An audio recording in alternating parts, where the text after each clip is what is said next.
We're sort of returning to the Text on Tuesday schedule where the last Tuesday of the month is a recap of Torah portions. The only big difference this time around is I don't know about you, but I don't necessarily find super inspiring to go through all the rules about sacrifices, which is what the Torah portions are for Sukkot, unless you really want to add up the number of cows, the number of goats, the number of sheep, the bushels of grain, and all of those other things that you end up having listed as the sacrifices. So we're really starting with Genesis with the traditional reading cycle starting over, and we're really just doing the first and second Torah portions, so Breshit and Noach, which actually takes us a good fifth of the way into the book of Genesis, maybe a little more. So the first Torah portion in particular, Breshit, is just really long, and so it takes up a lot of space, and there's a lot of stuff in it. So that's our plan for tonight. I always have this goals thing in here. I've updated some of my templates. I'm using PowerPoint and Keynote, so things might be a little fancier looking sometimes. Goals are what they usually are with this kind of thing. Summarize the major contents of post-Simchat Torah Parshiot. I mean, everything's post-Simchat Torah now, right? Note important pieces of the Parshiot for history and development of Judaism, and identify sources and the development of these Parshiot. So Genesis is really where you can start to dig in and look at multiple sources in a clearer way. I'm going to sustain a little bit of an argument over the course of tonight that we probably aren't thinking, if we come to the table with the documentary hypothesis where there are 4 sources for the Torah, I think we're coming to the table with the wrong idea. And scholarship has largely moved in a different direction that's similar but not entirely the same. But we will talk about sources and development of the text of the Torah as well. You almost can't get away from it when you're talking about these really the first 10 chapters of Genesis. So as a recap for people who don't remember the terminology that we might use, so Parasha or Parsha, I'm probably going to say both.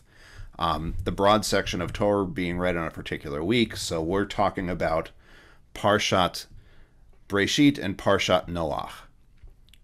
Haftarah is the prophetic literature read in conjunction with the week's Parsha. Aliyah means going up, one of the sections of reading of a particular Torah portion, Torah Parsha in the week. We're not actually using that term this week, but sometimes it comes up. And then Ketiv and Kareh, which we haven't really talked about much before, but we will actually talk about today. Since we're starting the Torah over, we get a chance to talk about these somewhat technical-ish things that actually are really important to come up right away. In reading Genesis 2 in particular. So, Parshat Breshit, and I have in the with a question mark after it beginning because that's not actually grammatically what that says necessarily. So the term Breshit doesn't necessarily mean in the beginning. It means grammatically in a beginning, maybe. We'll see. There's explanations that maybe make it work. So Parshat Breshit is Genesis 1:1, so the very first word, to Genesis 6:8. So it's actually a really large chunk of the book of Genesis all in 1 week. And it seems like the Torah portions really do go on a little bit forever in Breshit. So the name comes from the first word of the Torah portion and the first word of the Torah. And then this is just a rough synopsis of events. You can do this with narrative in a way that when we were looking at Deuteronomy, it didn't work as well. So we have a first creation narrative and a second creation narrative. And then we have Adam and Eve and being expelled from the Garden of Eden, learning shame, having children. First religious actions. So Genesis says that the first sacrifice that we really have a good record of from Genesis's perspective is in chapter 4 of Genesis. And then the first murder, because, of course, once you have religion, you have a reason to kill somebody else. It's a little cynical, but, you know. We have successive generations born with a long genealogy, and it's this long genealogy at which, you know, you can stop believing people when they say they've read the entire Bible, because no one reads all of that. I mean, biblical scholars sometimes do, but really nobody reads all of that. And then we have creation judged to be corrupt, and we're sort of left, the very last verse says, oh, and there was this guy named Noah, and also everything was bad. And that's kind of where Breshit cuts off, is just about to tell the Noah story, and then says, oh, come back next time. It's like a cliffhanger for a TV series. What happens next week? Find out, right? So that's sort of the overall narrative flow. And there's not great transitions in the way you would expect transitions to happen in modern Western writing, but everything starts with "and." There are actually some scholars who have said in the past, oh, that just shows really unsophisticated thinking.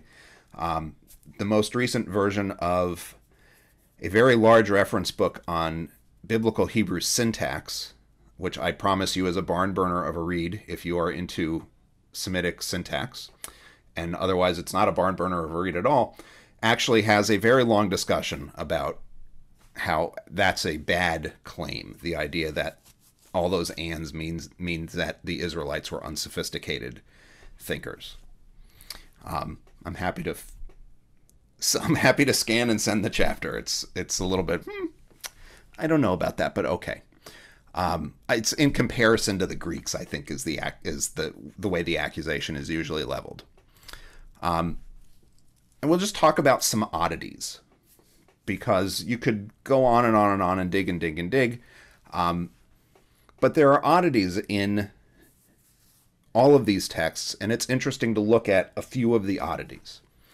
So, in theory, it's not all that clear as to how to translate the beginning of the book, because the first sentence of this thing, Breshit bara Elohim et hashamayim ve'et haaretz, in a beginning, God created the heaven and the earth, or maybe literally in a beginning of God created the heaven and the earth. Like if you really wanted to do this is my first year in a Hebrew grammar class, and I really don't know what I'm doing, this is actually how you would translate it as a first-year Hebrew student. And then somebody would have to say to you, well, you know it doesn't say that because you have a translation. But it does really translates to, in a beginning of God created the heaven and the earth. This is not, I think we can agree that's not grammatical, right? So we have any number of possible explanations. Oh, it means it's this continuous thing, and that's why it has an indefinite article. Or the way that the Jewish Publication Society tends to translate it is when God began to create the heavens and the earth. That's usually one of the translations that tries to deal with the grammatical irregularity of in a beginning. What you would want to see, to make it really simple, to use the King James in the beginning kind of start, is Bareshit, not just Bereshit, but you'd want this little apostrophe replaced with an A. We don't have that, so we have to figure out how to translate it. And this is one of those times where I actually kind of think medieval biblical commentators are useful. I don't want to say it's useful all the time. That's not true. But this particular commentator is useful right here. So Abraham ibn Ezra is number 2 on most pages. If you're looking at so this is one volume of 2 on Genesis in the Torah Chaim series, which is really just a prettied up version of the traditional biblical commentary. So if I'm holding it up, you can see the biblical verse up at the top and then commentaries underneath. And Ibn Ezra is one of the commentaries on the inner part of the page. You put the commentaries on the inside that you want to protect from damage.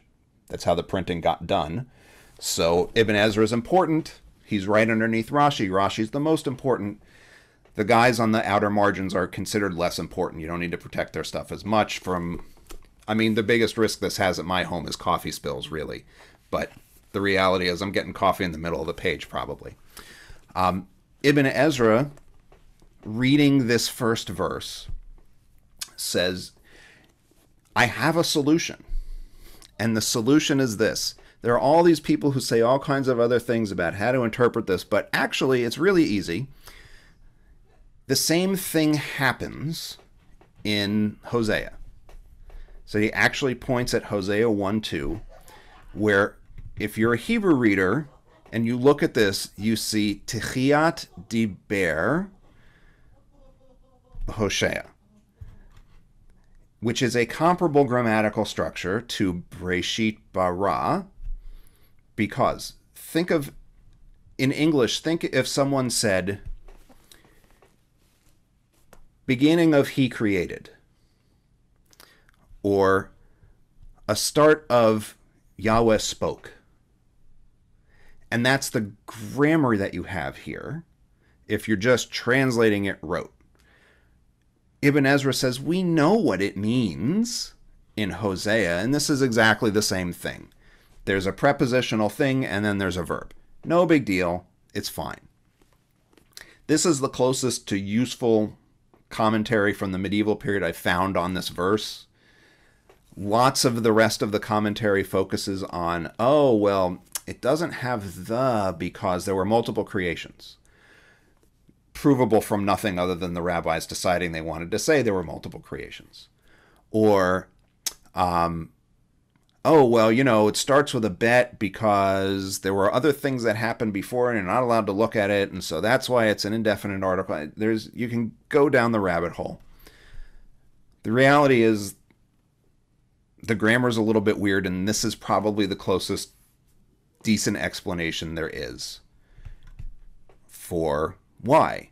That basically there may have been some idiomatic form for this particular kind of thing where you could put a preposition basically right in front of, you could put an adverb right in front of a verb in this way and make it work. Basically turning a noun into an adverb. Take it for what it's worth. We kind of know what it means. We just don't have a great fix on exactly what it should mean. So that's a grammatical oddity, but it's one that produces a lot of commentary. So if you go to the first page of this standard commentary thing, there's one verse of Genesis up top. And then this whole page is commentary on it. And the commentary continues to the next page, and the next page, and the next page, and the next page, and the next page. And then we finally get another little snippet of verse on the next page in. That's very unusual. You usually have at least a couple verses and some commentary on every page. That's how much people were struggling to figure out what this phrase could possibly mean. That they burned a lot of ink and a lot of pages to get there. And still most of the stories are stories and are far-fetched because Midrash is often very far-fetched. Ibn Ezra was a grammar geek, and so he found a grammatical solution. We know we've got two versions of the creation story. We talk about this a lot as proof that people wrote the text. It's not a counter-argument, but it's an attempt that often comes up to argue that even though there are two creation stories, that actually they roughly track with the overall course of evolution and the development of Earth. That, okay, so a planet was created, and then light and dark happened, and then there's water and there's land, and those things happen next. And then you start to grow plants, that happens next. And then you start to have animals, that happens next, right? That there's an argument made that at least Genesis 1 tracks the overall flow of the creation of the world. And so there's very much a lot of, particularly in the liberal Jewish world, but you would be surprised also in Chabad land, of, hey, this all works together with science, no big deal. There's even a program called Synapses and Synagogues that is intended to kind of bring Synapses and Sinai, which is kind of intended to get people to think that science and the Torah are totally compatible here, no big deal, no worries, don't worry about it, it all matches up. Except that if you look at the way Genesis 1 and Genesis 2 say the world is structured, like the physical world is structured, it doesn't work. So in Genesis 1, there's all this water. Everything is water, and the water's divided, and there's water in the sky, and there's water on earth. I am unaware of the sky being made of water, but okay. There's water in the sky and droplets or whatever, but they're kind of saying that all the planets and stars are floating around in water. We know that's not right.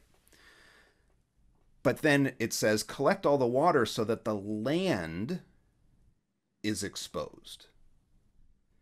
That's kind of one of the steps in the process in Genesis 1, which means that there's land on the bottom, and there's water on top of the land, and then a firmament was put up, and then there's water behind the firmament. So that it's land, like if you're going from bottom to top, land, water, firmament, more water. Notice that the land is never actually created. The land is exposed, but the land is never created in Genesis 1. So that's a little quirky. Genesis 2 says, oh, kind of treats the earth as though it already exists. And plants too. And there hadn't been rain yet. So there's no water up in the sky. Which isn't what Genesis 1 says. Genesis 1 says there's water on top of the land, and we kind of got to clear away the water to let the land come up. And then it says that water comes up out of the land, and that's how you get water. Which very much matches if you live in the desert and you sink a hole and water comes up. Well, that's how you think water works. That it's underneath there. So this actually has the physical order of layers as water, land, and sky. Neither of which is accurate, right? Because, first of all, it's a globe, and the closest thing to accurate is this, but really not, because the stars don't hang in water, they hang in a vacuum, and these don't match. They just don't. So it's an oddity to look at, because the argument is often made, oh, but the order of things works, and no, the physics doesn't work. Those are definitely two different stories. Because sometimes what happens is the rabbis want to say that chapter 2 fleshes out some of what was in chapter 1 in the details, as though you can read it all together. But these are not the same version of Earth as a physical proposition. These aren't the same thing. This one has water underneath the land, and then there's sky on top of the land, and this one has land is underwater, and then there's firmament and more water. Guy actually spent time like parsing out how all of this stuff fits together, because it's another piece of the, no, there's actually two versions of the story here. It's not one story.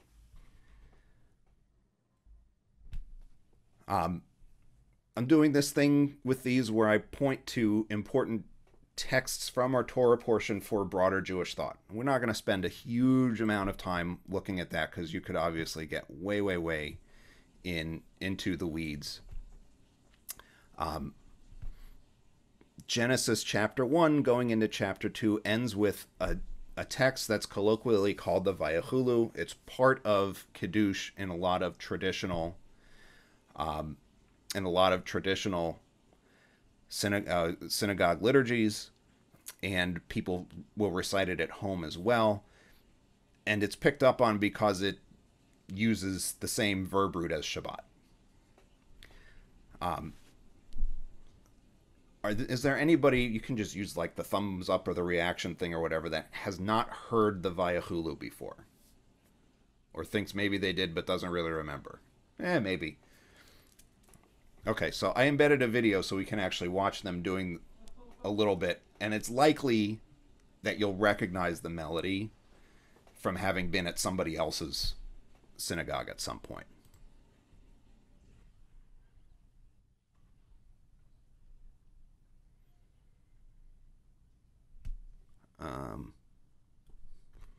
We are not getting sound out of them, are we? Are you able to hear anything? No. No. Nope. Okay. I don't know why that would... Oh, I know why you're not hearing anything. Okay, let's try that again.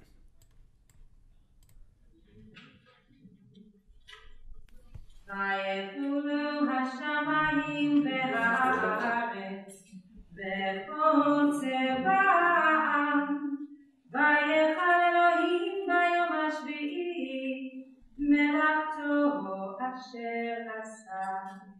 וישבע ביום השביעי מכל מלאכתו אשר עשה.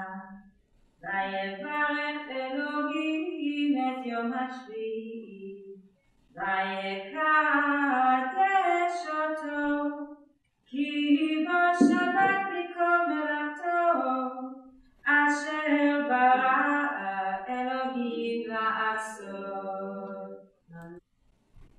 Okay, so from there you get the blessing over wine, and from there you get the actual text that makes up the Kiddush part that constitutes sanctifying the day. So it's possible that you've heard this before and you just didn't know what you were hearing. I'm not singing it for you. Sorry. I can, but I'm not. Because my music critic is in the next room over and the walls are not soundproof right now. So this is important in every day or every week Jewish life for a lot of people, and comes right at the beginning. Another one, so in the genealogy, and it's a shame people don't read the genealogy because there's a quirk in the genealogy when you get to Enoch, and I've given you his Hebrew name here, Hanoch, at first, and then Metushelach is Methuselah, right? So we know old is Methuselah because Methuselah is the oldest character in the Bible. And it says, Enoch lived 65 years, bore Methuselah, and Enoch walked with God after his bearing of Methuselah. Oh, by the way, the genealogies don't say women bear children, they say men bear children.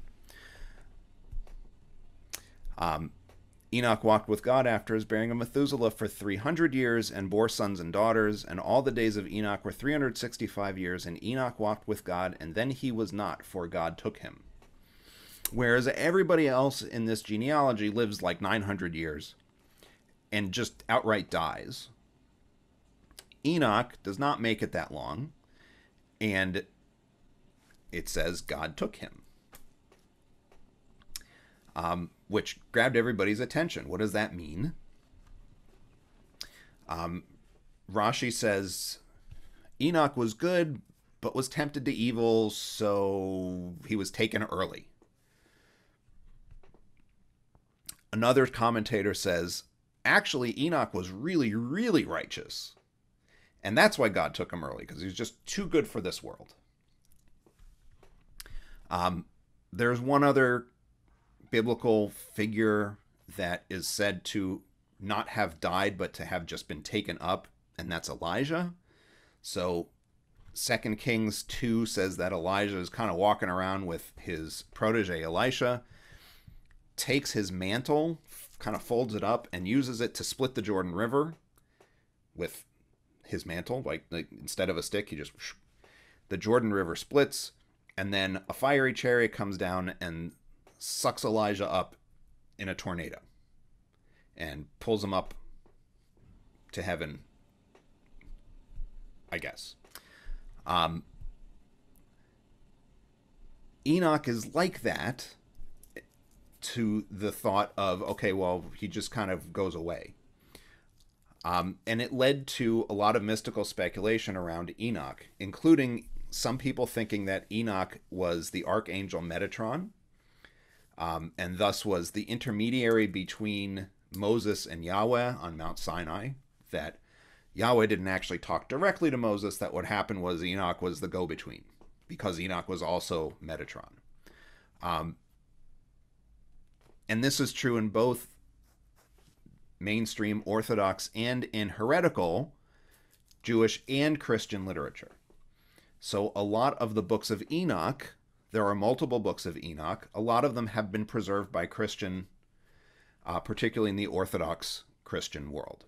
So one of the books of Enoch we only know about because it was preserved in Ge'ez, an Ethiopian dialect, by Ethiopian Christians, not Ethiopian Jews.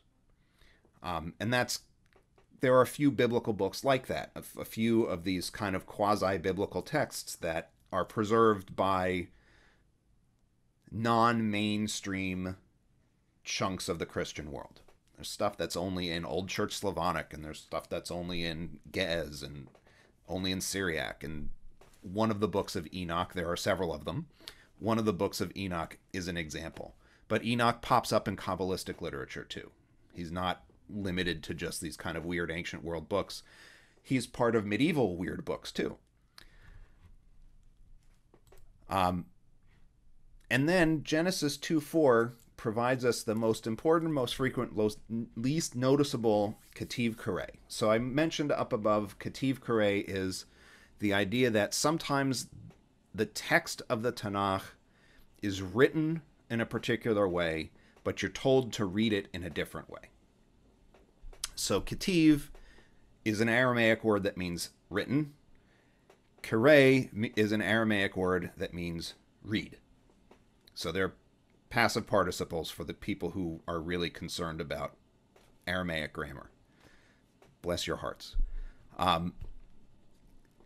So the Ketiv Kareh pair tells you, okay, there's something in this text that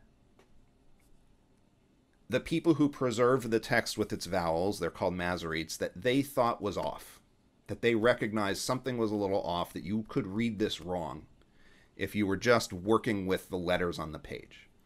And so what they would do is they'd give you can see a little circle here,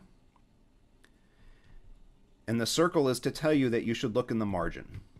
And if you look in the margin, you see a Hebrew letter, Kof, and above it, the consonants that you should be reading in this spot.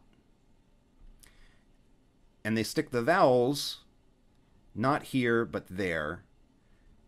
And frequently you can't really read, according to Hebrew grammar rules, this word, whatever the Ketiv is, you can't read it with the vowels as they are. So this breaks a rule of Hebrew grammar. Right here, this Vav should have a something underneath it. You can't read this. I mean, you can. You can pretend like you know what you're doing, and you can read it, and you can say, Limshiv Sa, but you can't really read that because it's missing there needs to be something there, and there isn't. And what the Masoretes do is they say, oh, that should be a Yud. It's hard to read. It's pretty small. I've got it in another slide a little bit more blown up.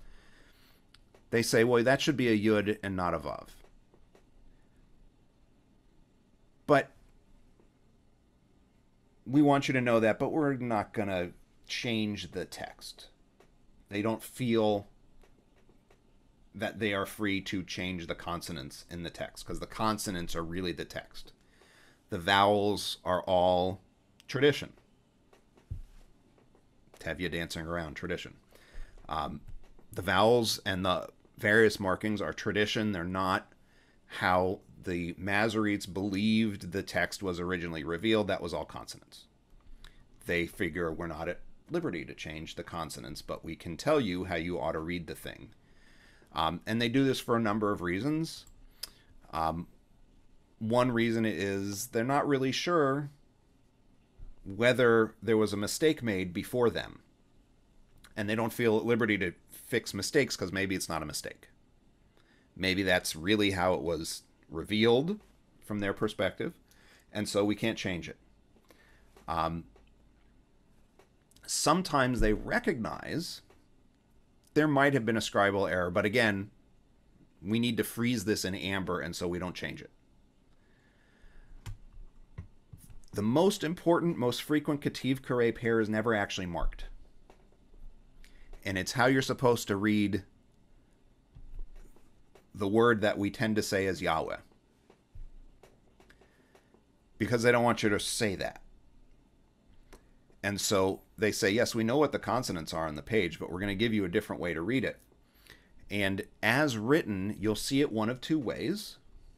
You'll see it as Yehovah, Jehovah, or you'll see it as like Yihvah, which this breaks Hebrew grammar rules.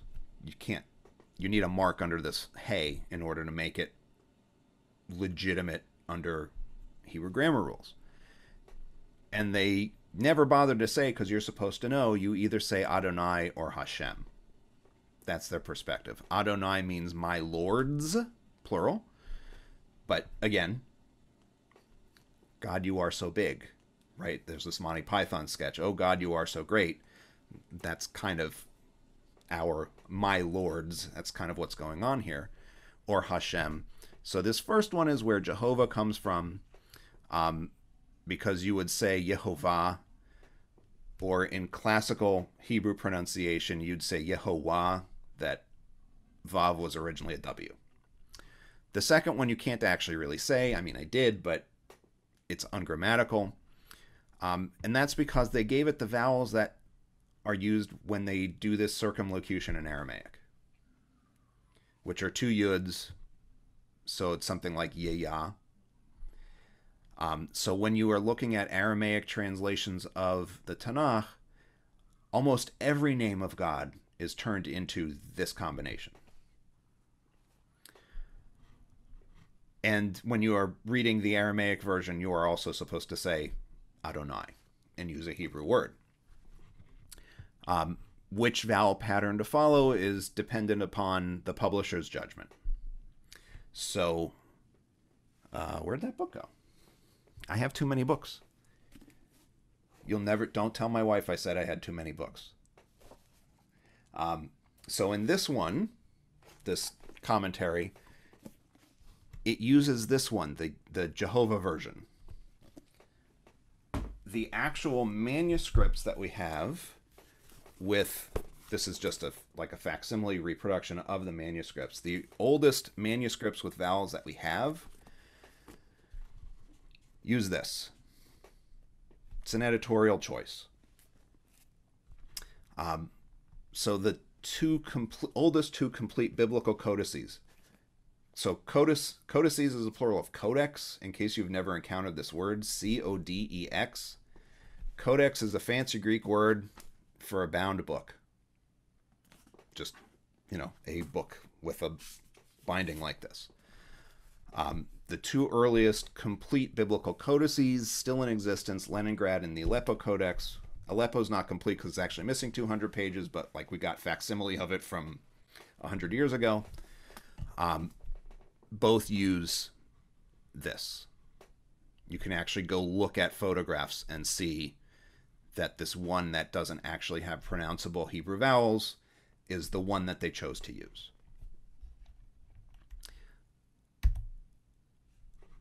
So we mentioned, why do this with Ketiv and Karei? And the problem is they don't think that they should be correcting these words.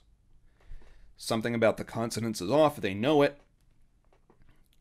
They really don't know whether it's because that's how the text was really revealed, and we know to read it differently because of the oral Torah, or whether there was a mistake that crept in the copying, which happens. And they know it happens because they are copyists themselves. That's what the Masoretes do.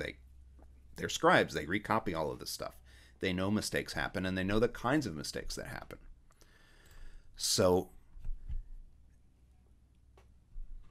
if you look here, this is a little bit more zoomed in from the one that I showed you before. This is a Yud, they're saying you should use a yud here. So it shouldn't be lim shiv sa or lim sho sa. That would maybe be your other option, except the vowels aren't right. They want you to read lim shi sa, not lim shiv sa. And so they switch the vav, take away the va, and they give you the y sound, and it all kind of works. This particular Ketiv Kareh could tell us one of three things. And one of them is one that the Masoretes wouldn't want to acknowledge as actually a problem. So one possibility is that this text is just older. And at a certain point, Hebrew started to differentiate between vavs and yuds, but maybe this text is from when they didn't. This happened over time. It's gradual, and you still see the older version of this stuff creep in. Maybe that's one option. The Masoretes would not say that that's one of your options, by the way. Another possibility is it was just changing how spelling was going, and that's a reflection of older spelling. And the other possibility is, look, a yud and a vav are not that different. Drag your hand a little bit, and you went from a yud to a vav with no problem.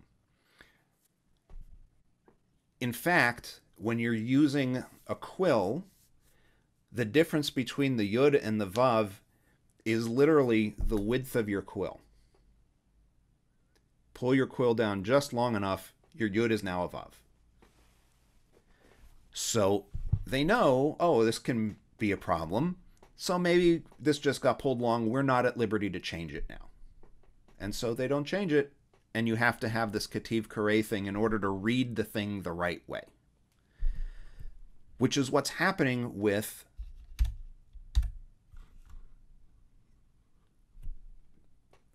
the text for Yahweh. That they're saying, well, we don't want you to say that. That's bad. Don't say that. Here are these other options, but really, we want you to say Adonai, and so we're going to make it so you really can't read this on Hebrew grammar rules to make it work so that you'll know, okay, I got to read it a different way. And they give you a couple of possible options for the vowels to let you know it's wrong. It's a Ketiv Kareh. It's never notated that way anywhere in the Tanakh, because you're just supposed to know. Because it's on almost every page, and its first appearance is Genesis 2, right up front. As soon as the name of God changes from God to Yahweh, that's when it starts. But there's no footnote. There's no thing in the column that tells you. You're just kind of supposed to know that. So this is from this book. If anybody is ever curious about what a critical scholarly edition of the Hebrew Bible looks like, I have this. I don't know why you would be terribly interested in it with all of the, manuscript, let's see, manuscript 2948, which is some fragment of a Dead Sea Scroll probably, reads differently than manuscript 2947 and 949. And that's a lot of what's in this. So that's the Ketiv Kareh thing, and it happens right away. So it's useful to know about. Because the Ketiv Kareh that we're looking at is actually from the Haftorah for Genesis. It's the Haftorah for this Torah portion. Which was just a nice coincidence. I didn't have to go looking for Ketiv Kareh. I was already looking at one. There's actually two in there. So here's the Haftarah, is Isaiah 42:5 to 43:11. Everything in this chunk of Isaiah from about chapter 40 to chapter 55 is actually not the original Isaiah. It's a guy called Second Isaiah or Deutero Isaiah. Never mentions the name Isaiah after chapter 39, so we know we're dealing with somebody different. And that entire section is a promise of redemption and deliverance for the Israelites in exile in Babylon. And there's always the, how did we get this Torah portion and this Haftarah connected? In this case, it's just really plain. We've got, thus spoke God, Yahweh, the Creator, Borei, Bereshit bara, so this is the same verb. The one who spread out, Rokah, the firmament is Rakia. same Hebrew word, who ensouls the people upon it and puts breath, ruach, the breath of God, ruach Elohim, was hovering over the water. So Isaiah, Deutero-Isaiah, second Isaiah, is reading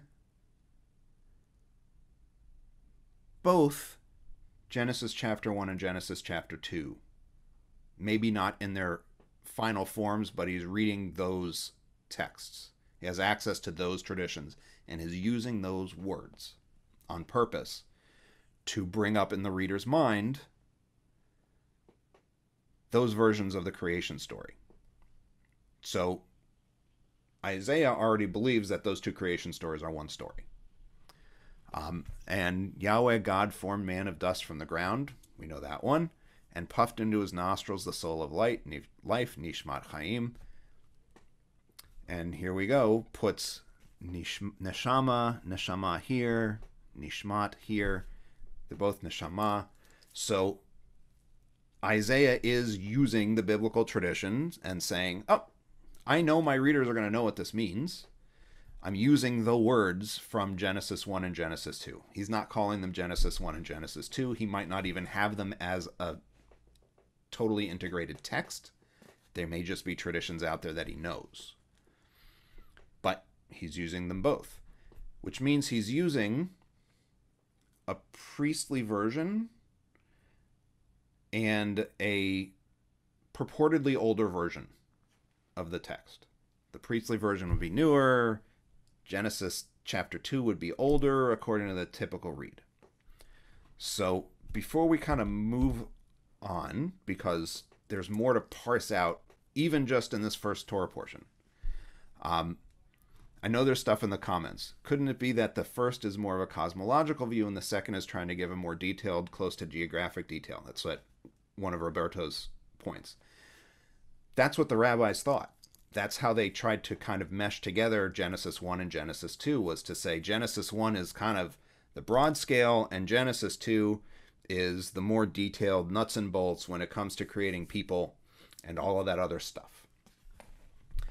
So Barry says, I thought heavenly bodies were thought to be embedded in, supported by the firmament. Yeah, but not here. So it doesn't really yet talk about stars and moons and things like that. I mean, we talked about that a few months ago in the context of how Maimonides structures the world and how the Greeks structured the cosmos.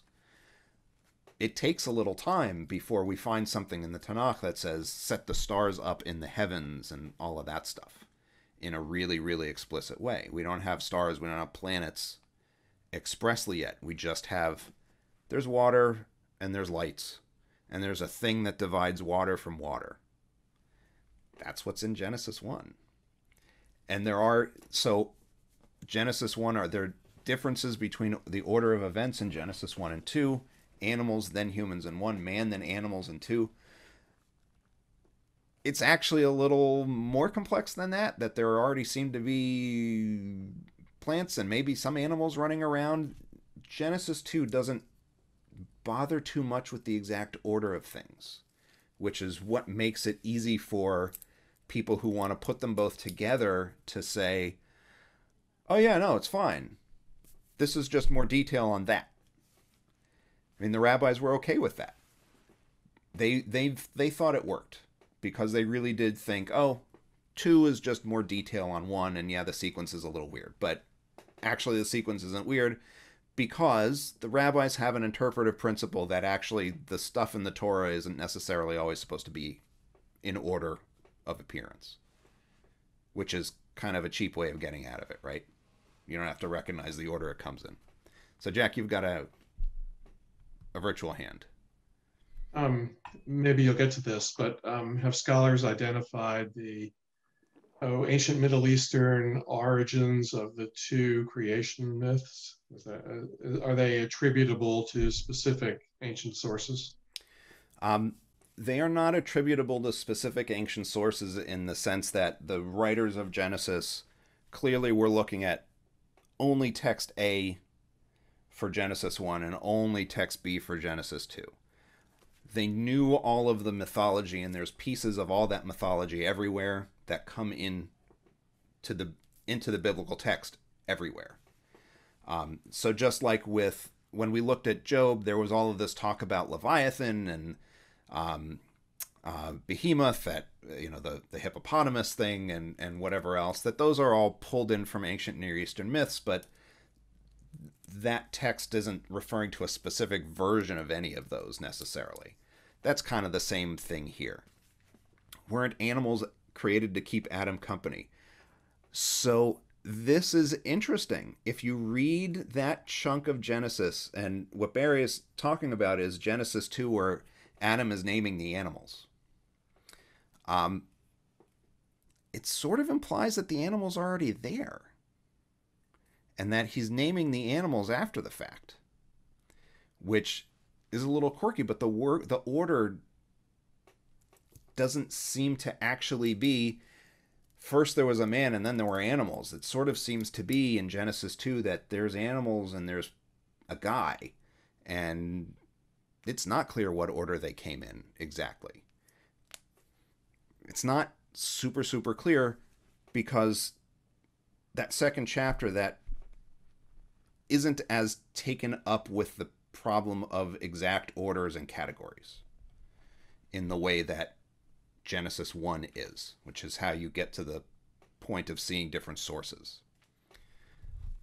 I mean, I thought, oh yeah, the animals were created to keep Adam company, and then I went and really looked at it today, and no, that's not actually true. It's not quite so cut and dried as I had convinced myself I remembered it was. And I have to say, I was only forced to memorize the Hebrew of chapter 1 and not the Hebrew of chapter 1 and chapter 2 when I was in grad school, so I'm not going to, but I can still recite you Genesis chapter 1 in its entirety in Hebrew. This is a cheap parlor trick kind of thing, essentially. But we were made to write it out at one point in Hebrew class. So that's our Haftarah and its connection up. So we should talk about the two creation stories and how you get sources. Because this and Noah are kind of make or break texts for how source criticism, the idea of multiple sources in the Torah in particular, work out. So the rabbis believe this is one story and you should merge them together. Deuteronomy, 2nd Isaiah clearly is reading it that way too, right? Because Isaiah is going, well, I can use them both together and you'll know what I mean. But we know there's contradictions, there's changes in vocabulary. One chapter we're talking about God using the word Elohim, the next chapter we're calling God Yahweh. And really firmly, Yahweh, every time. Yahweh doesn't do any bara, beit, bet, resh, aleph. He doesn't do any creating from nothing in chapter 2. And does a lot of it in chapter 1 when he's busy not being called Yahweh. So we've got these contradictory pieces happening. And we've got clear structure showing two stories, right? It starts all over again. So in the beginning, God created the heavens and the earth, and then you get to Genesis 2:4, and it says, in the beginning of the Lord God's creation of the heaven and the earth, back when God would created the heaven and the earth. So there's a reset in the language telling you, okay, somebody wrote a little thing to sew these two stories together that don't actually fit. And so the obvious solution, if you're using Occam's razor, is to say human authorship. Because otherwise, God disclosed to Moses a text and intentionally repeated God's self. And that doesn't make sense. Because then you've got contradictions, and why would there be intentional contradictions? Unless you're one of those evangelical Christians who says that there are traps built into the biblical text to test the faithful. Yes, there are those evangelical Christians about who say that that's some of the writing, but we're not going to go down that road because I don't think that's right. Instead, we have this human authorship thesis that becomes the documentary hypothesis. And frequently we teach this as though there are 4 documents sitting there in scrolls that somebody stitched together. That a redactor took, I'm going to take this and I'm going to stitch it with this and I'm going to put it with this, and occasionally wrote some stuff to kind of tie it all together. And that's a really early and really probably not right version of how all of this worked. This diagram seems unfortunately incredibly complicated. I have to tell you also it's incredibly not right, probably. Even as complicated as it is, it's probably not quite right. And that take on it is there's a northern source, the E source, and a southern source, the J source, and they come together to create JE. And then Deuteronomy is reading that, and P, which writes Leviticus and a bunch of chunks of Genesis, also was reading that, and then the redactor put a bunch of stuff together too, and you get the Torah out the back end. And then other D stuff, other Deuteronomy stuff ends up in Joshua, Judges, Samuel, and Kings. That's the basic flow of the diagram. And Julius Wellhausen, who really advanced this in an express way, it's called the Graf-Wellhausen hypothesis because there was another guy called Graf who was involved with it. Wellhausen sets dates. And he basically says, for sure, this J source is really early. Dates to Solomon's court. And this E source maybe is a little bit later, maybe is a little bit earlier. And the P source is really recent in the whole scope of biblical time. And the Deuteronomistic source, this D source, is like late 7th century, so 612, right? We think we can date some version of Deuteronomy based on stories that are in the Book of Kings, in 2 Kings. So Wellhausen's view is actually, his dating is determined by his view of history and theology. So he looks at J and E and he says, these are close to nature, spontaneous, folk religious forms. One's more sophisticated in its expression than the other, but that can easily be remedied when you see that one's talking about the North and they were more economically developed, and one talks about the South and they were the country bumpkins. So that explains the language problem. Done. No big deal. He says this is the next stage in development of religion. This is focused on ethics. This is Deuteronomy. Deuteronomy is good. P, he's dating to the 5th century, accidentally and accurately, probably. Maybe. It might be older. He dates P to after the Babylonian exile because he says now they're becoming Jews. And this is when the Torah takes a bad turn. We're getting increasing formalization and departure from ethics in favor of ritual, and we're talking about categories of pure and impure and the forerunners to kashrut and what exactly the priest's clothes are going to be made out of and behavior that's viewed, and we're looking at leprosy, and we're looking at leprosy in buildings and in clothes and on people. And he says this is the point where they stop being Israelites and they start being Jews. And he's one of those guys that says Jews like Jews. That's the meaning he wants to convey with it, because that's not rational religion. Rational religion focuses on ethics. And that's how he dated the sources he found in the Torah, based on what he thought, how he thought religion naturally developed and then degraded over time. Which is why Jewish Theological Seminary would not teach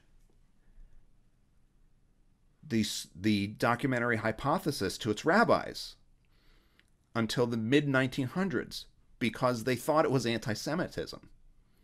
They weren't wrong. It's why the German Reform movement really didn't talk about the documentary hypothesis, and the Reform movement didn't really teach it, because it came loaded with, we've identified these sources based on how Jewy they are. I mean, that's really essentially what's happening with Wellhausen's hypothesis. And what Wellhausen said was actually taken as a gospel. Sorry for the use of the other canonical term. But Wellhausen's dating was actually just taken for granted.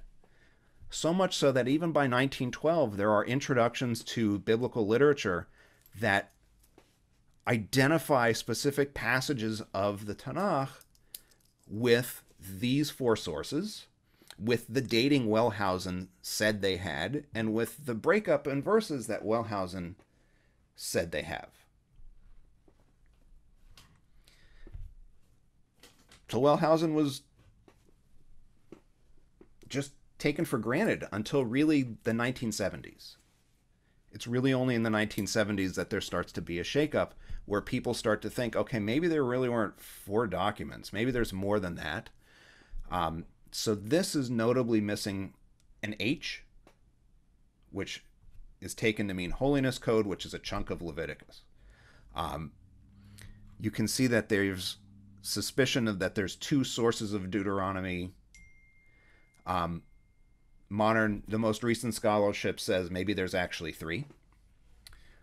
So there's three levels of stuff in Deuteronomy based on time.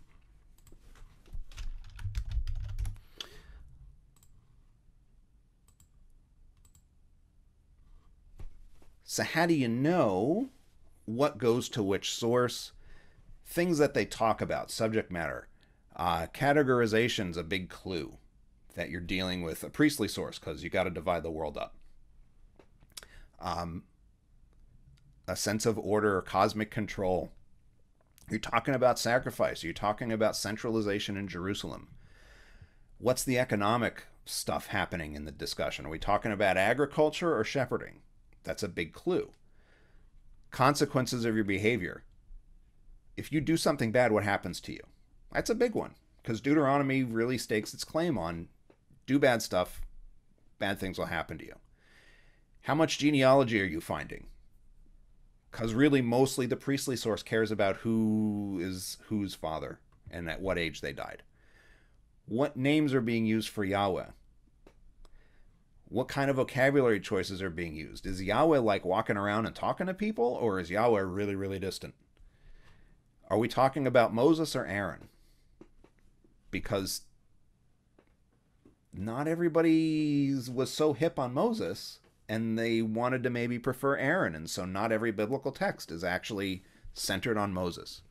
Are we talking about Abraham and Isaac, or are we talking about Jacob?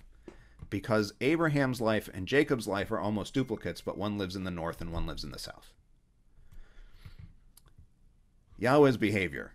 Is he talking to people directly, or does he use an intermediary? Are we talking about the south? Are we talking about the north? Are we talking just about Jerusalem? Are we talking about like the tabernacle but nothing else? That's a good clue as to which version you're looking at. But then there's problems. So we talked about one. Wellhausen structured the whole thing based on how he thought history works, rather than looking at history and then figuring out whether maybe he had it right or wrong. Deuteronomy has maybe 3 levels of development. P includes at least one subdocument. And when we look at Noah, we're going to see that some of this starts to fall apart even more. Because we're going to see that the stitching together of things can't possibly be quite as strict as we're told. Yes, there's a J. Yes, there's problems. So there's one theory that says, well, we should be using a supplemental hypothesis so that actually the order looks more like this. Deuteronomy fed into the J source, J fed into the priestly source, and that gave us the Torah. Note that there's no E. We've been talking about E this whole time, but there's no E in this because there are scholars who think actually there's really only 2 pieces of material that are E and everything else is just stitched together other stuff. The dating of the sources is probably wrong. So if you look at Wellhausen, Wellhausen says the priestly stuff is the 5th century BCE, which means that he thinks the first creation story in Genesis 1 is really new from the 5th century. Here's a really big problem.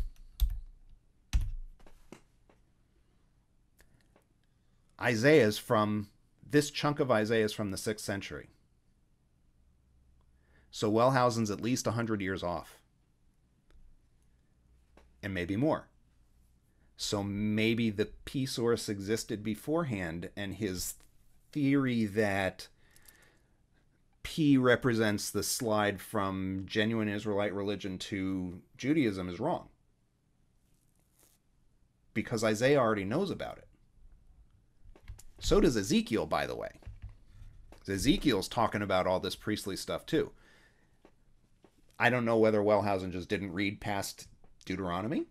Maybe that happened. I don't know. I hope that's not true. But so there's all kinds of problems with the strict documentary hypothesis that we have been teaching people. And it may really understate what redactors are up to. How much are people sewing things together and writing language that puts things together? How much of what people have said is E is really the redactors stitching things together? So we don't really know. But it raises questions about yes, there's definitely 4 and that's it. Okay, so Barry, you've got a hand up. I know you've had it for a while. Yeah. Yes, I just wanted to read from Genesis 2. Mm-hmm. It says, and God said, it is not good for the human to be by himself. I will make for him a strength corresponding to him. And God fashioned from the ground every animal of the field and every bird of the skies and brought it to the human to see what he would call it. Mm-hmm. So that definitely, to me, reads as first you got Adam, and then you got the animals and the birds.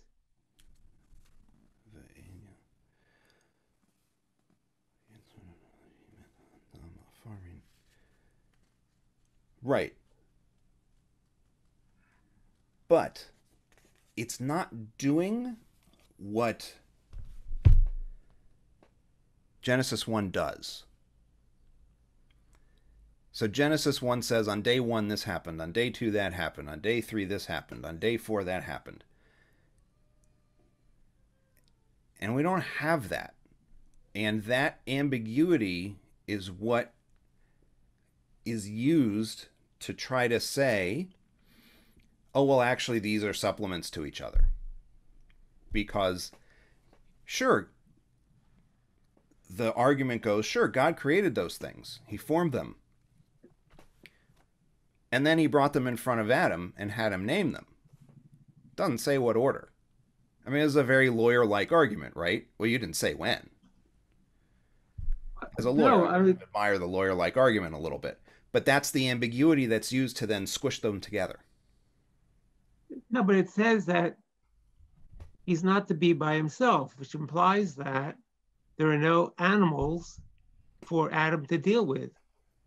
And then the next sentence is that God fashions them. They disagreed. They really just don't read it that way. No, I'm not denying that they don't read it that way. But that's different from us saying that what the plain text means is first you got Adam and then you got the animals. And that's different than what's in Genesis 1.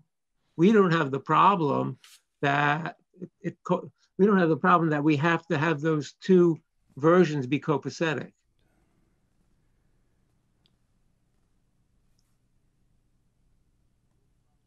Yeah.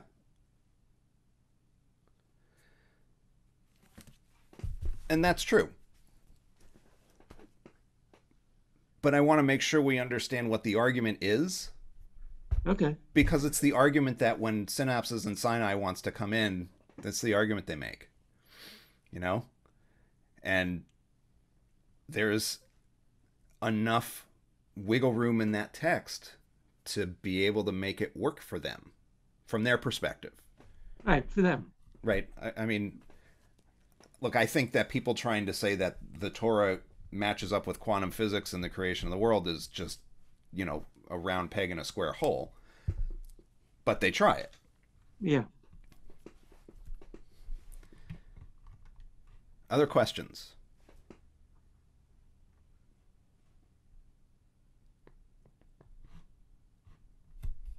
It is a completely legitimate question to ask. Oh my gosh, is there this much in Genesis in Bereshit? How much is there going to be in Noah? That's a legitimate question to ask because we're an hour in. Just, for those keeping track at home. Okay, so proceeding to Noah, and I apologize about the size of the text. I was trying to get the synopsis on one slide.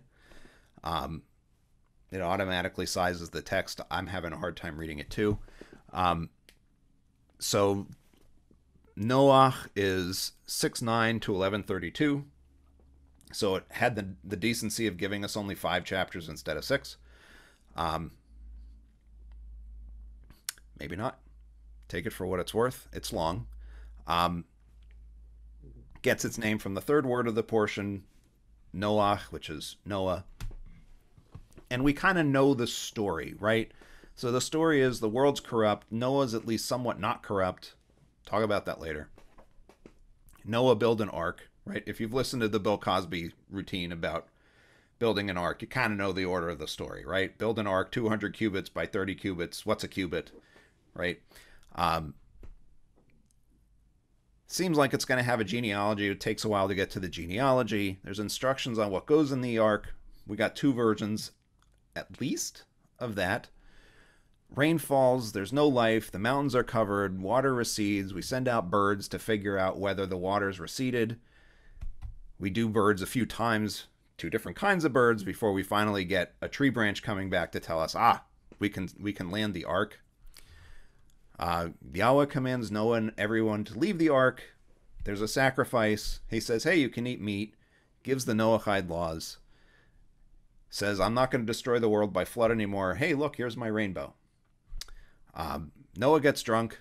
His son sees him and is exiled. And Noah lives to 950 years and dies. Then there's a genealogy. Then we get the Tower of Babel. And then we get the genealogy of Noah's son down to Abraham. Sorry. Abram, he's Avram at this stage in the Torah. Avram doesn't become Avraham until a little bit later. So that's our overall plot. And what we have instead of 2 totally different stories, one in one chapter, one in the other, is we have at least 2 stories that are being stitched together instead.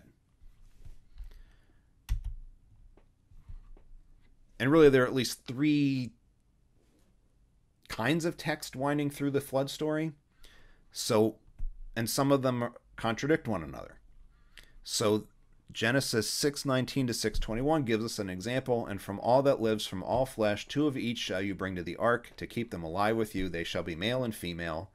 From birds according to their kinds, from beasts according to their kinds, and from each of the earth's creeping things according to their kinds, 2 of each shall come to you to stay alive. And you take for yourself from all the food that is eaten and gather it to yourself, so it will be food for you and for them. Okay. Bring all the stuff onto the ark and have food for it. Each according to its kind. 2 of each. Genesis 7 says, from each of the pure beasts, by the way, we have no purity laws yet, so where is this coming from? From each of the pure beasts you shall take for yourself 7 by 7, a male and its female mate. And the text here is not male and female, is literally a man and his wife. From every beast that is not pure, 2, a man and his wife, a male and its female mate. Likewise from not the bride of the sky, the bird of the sky. Thank you, autocorrect. 7 by 7, male and female, for seed to live upon the face of all the earth. Like for them to have successive generations. And it's a really clumsy locution here. I'm sorry, Jeremy, what do you mean 7? Is it 7 male and 7? What are they getting at? Yeah, so it is not elegant syntax in any way, shape, or form. It literally just says Sheva, 7, 7. So what does that mean?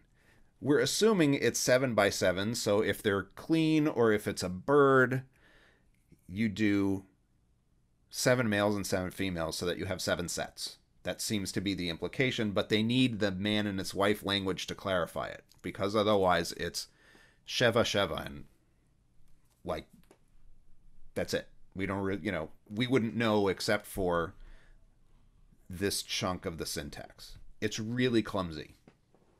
And Wellhausen would say, and that's how you know that it's J, because the syntax is so clumsy. Those country bumpkins that only raise sheep.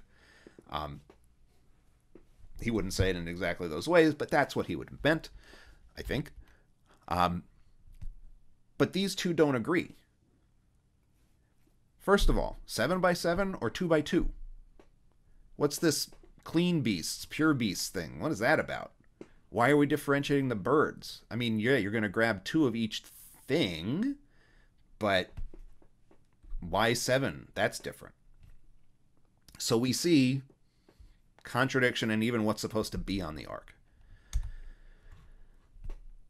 So if we look back at the chart that says what... Yeah, Friedman was saying that the reason you need 7 is because once they get off the ark, they have to have sacrifice. So if they only have 2 and you do a sacrifice, then you have none. So you need extras. That's pragmatic, but the text itself doesn't say that. I understand, but I mean, but the idea then that if you need some animals for sacrifice, that means that you already have priests. And so he associates that particular one with the priestly version. Does he? Yes. You sure? Am I sure? Yeah. Yes. You sure you're sure? Because Wellhausen says that second one... I mean, that's Wellhausen, but you know, Wellhausen was 100 years before or something. Well, Friedman from the 80s does the same thing. He says that this is the priest and this is J. Okay, so... Yeah. Well, right. Okay. I'll check. Okay. Okay, but you've gotten to an important point, which is... Wait a second. I thought all that categorization stuff was P. Why are we now categorizing in J? So I'm looking at Friedman's book. This is Who Wrote the Bible. So this is like the apotheosis of documentary hypothesis, about as plainly as you could ever state it.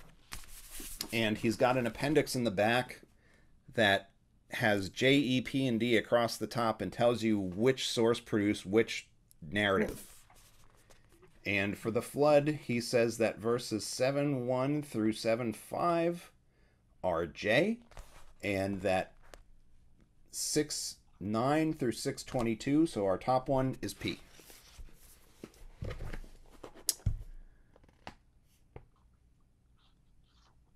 So, yeah, it's weird. It exposes a problem, which is that identification seems very odd given what we're supposed to know about J and about P.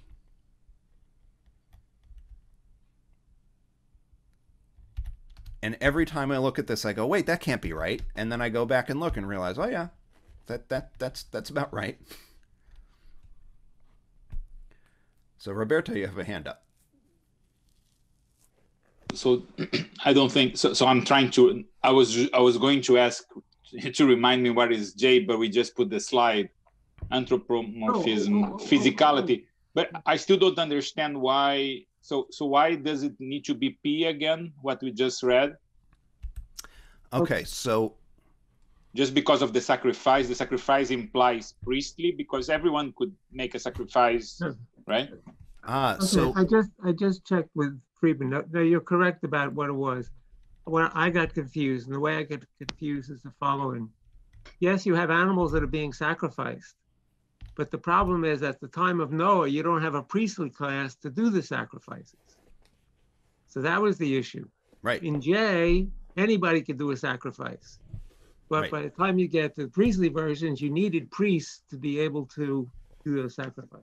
Right. So we're going to skip a couple of slides because Roberto's gotten at the problem too, which is, wait, I thought P and J and what's going on here? And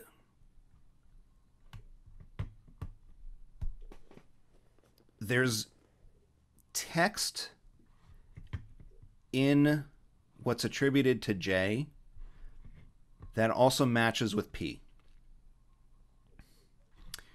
in particular, J changes how it talks about male and female halfway through. So it says, from the beasts of the field, a male and its female mate, ish v'ishto. And then for birds, it says male and female using male and female like in P.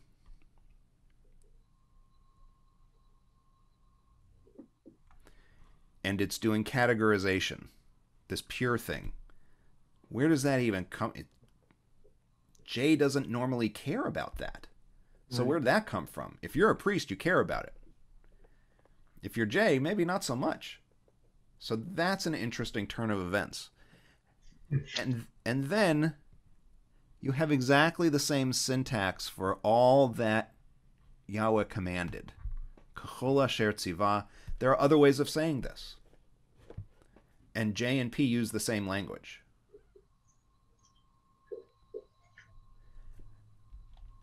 So I want to suggest that when you actually really look closely,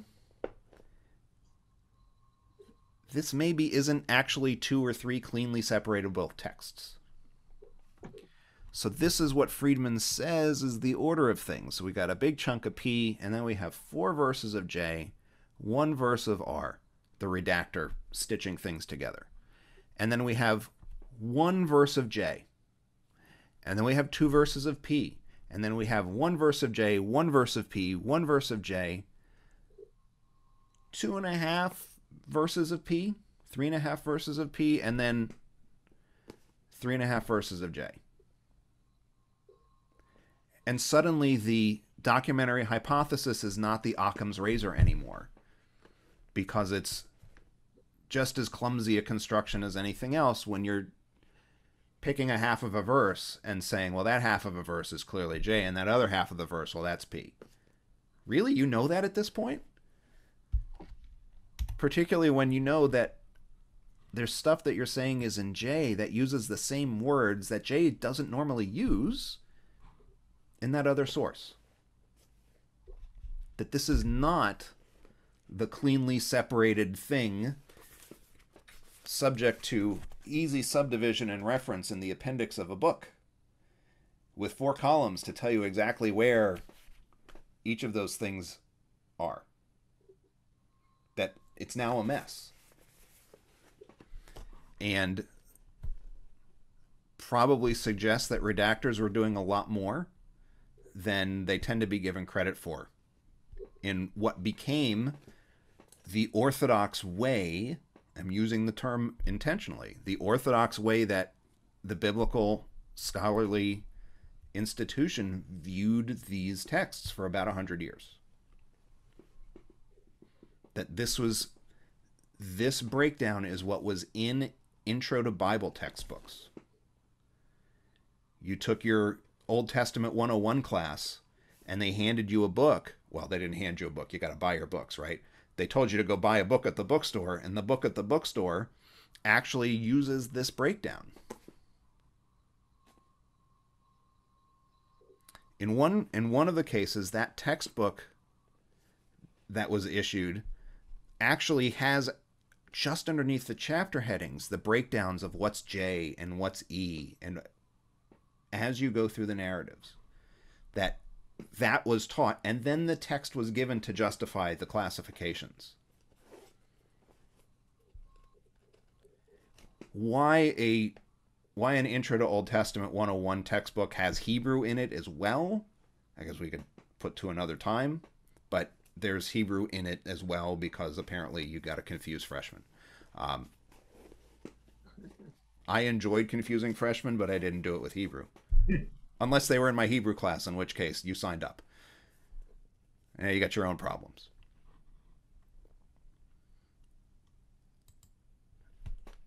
So we can tell that there are multiple places that these things come from, but we can't really be as sure as I think the scholarly institutions were until about 40 years ago, that these things can just be pegged into a document and somebody just stitched stuff together with very little input and very little massaging of the text.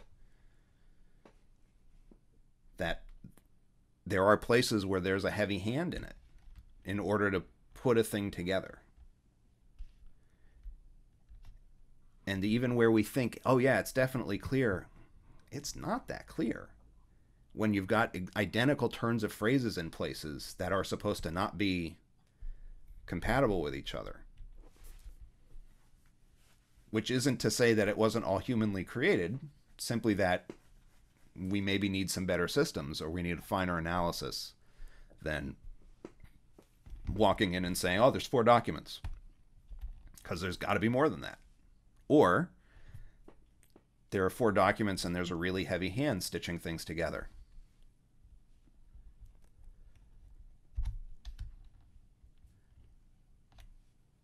All of which is to say there's still more stuff to talk about with Noah that's important sort of in Jewish history, in Jewish thought. One of them is Noah was a righteous, perfect man in his generation. And what does that mean? Why didn't the text just say Noah was righteous and perfect? What does it mean to be righteous and perfect in your generation? And so one commentator says, oh, well, you know, some means that this is praise, that there were many righteous people in his generation, but he was the most righteous. That's what the perfect gets you. And others say that it's shameful. In his generation, he was righteous. But actually, if he had been in Abraham's generation, he wouldn't have been counted as righteous at all. Noah was a bum in comparison to our father Abraham. Ibn Ezra says, okay, that's ridiculous, because Noah and Abraham overlapped. If you follow the biblical chronology, right, because Noah's 950 years old, and he's 58 when Noah lives until Abraham is 58, according to the text. And the indication of this is our father Abraham was 58 years old when Noah died. And oh, by the way, 58 in Hebrew notation is the same as Noah's name in Hebrew letters. They're both Noach. Ta-da! And now we know that Noah was just as righteous as Abraham, according to Ibn Ezra. Because 58 and Noah.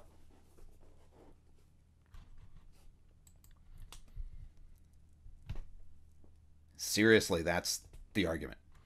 And then we have the biblical texts that feed into American racism. That we have Ham, but he's Ham. That's his name is Ham. And Canaan, who Ham is maybe the father of Canaan, and the text uses Ham and Canaan interchangeably. And Ham is the one that sees Noah naked and then doesn't do anything about it. And folk etymology connects Ham with the word for brown, chum, which then means, oh, brown people. But brown people are descended from this biblical bad guy, so they should be enslaved. This is literally part of the biblical interpretation of the slaveholder class in the American South. It's a folk etymology. We don't really know. Names are names sometimes. Without the folk etymology, the genealogy in 10 identifies Canaan, Ham's son, as the forebearer of all the nations that lived in the land of Canaan, including the Hittites, which, David, you mentioned, are not really the Hittites from from outside of the land of Israel. They're these people descended from Heth, right? That they're not Hittites, they're Hethites, but, you know, Hebrew vowels are what they are.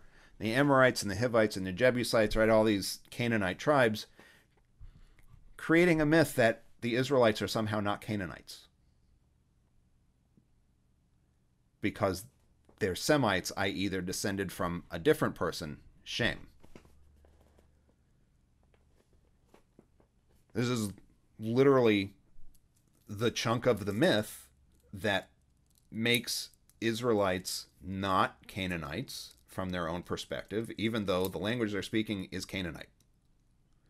The language they're writing in is Canaanite. Literally, Hebrew is Canaanite. It is a Canaanite language. It's just the one that stuck around the longest. And when you study Semitic languages, there's a period in time, unfortunately we're past it, where the phrase Hemato-Semitic was used. So I'm going to type it in the chat box, because how would you know what Hemato-Semitic, as in Hamites.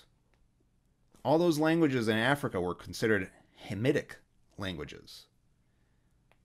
That African languages were largely just lumped in with Semitic languages based on Genesis. That was the formulation of modern Western academia for about 150 years worth of language study. You can still go to libraries and find books about Hamido-Semitic. It's not current terminology, but it was current terminology until about 70 years ago, or less. We have the Tower of Babel story. So this is another folk etymology. So the Torah says that this tower is being built and people are disagreeing with each other, and then... Jeremy, can I say one thing? Go back one slide. I just want to say that maybe you implied this, but one of the major themes to the Torah is the demonization of the Canaanites to justify taking of their land. And it always seemed to me, and I think it's pretty obvious, that part of that demonization is making Canaan a son of Ham, rather than what he should have been as a son of Shem, because the Canaanites, I mean, you just pointed this out. Right. Lumping him specifically with Ham makes him an African, because Ham's other three sons really are, right? Cush, Put, and Mitzrayim really are African. Right.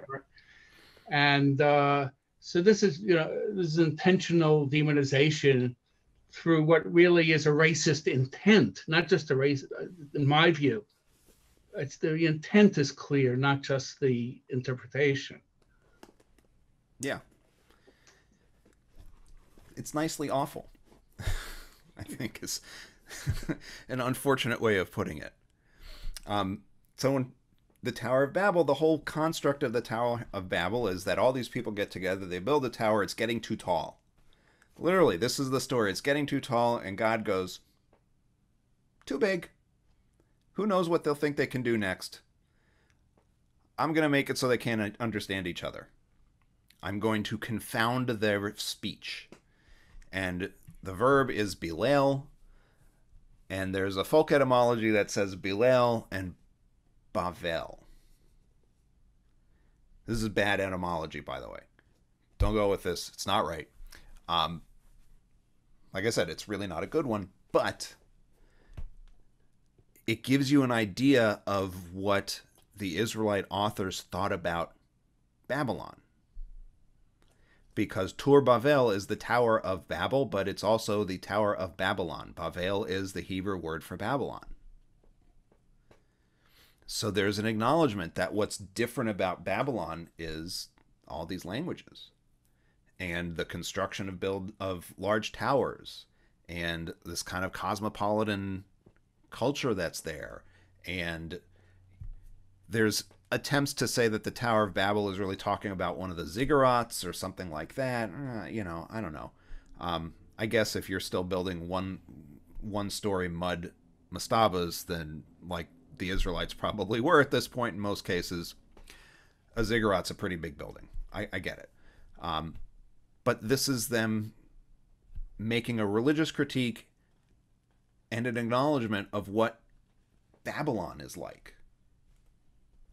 That Babylon is this other civilization that has multiple languages and builds upwards and challenges God. From the Israelite perspective, they're challenging Yahweh's authority by doing all of this stuff. Shouldn't be doing that.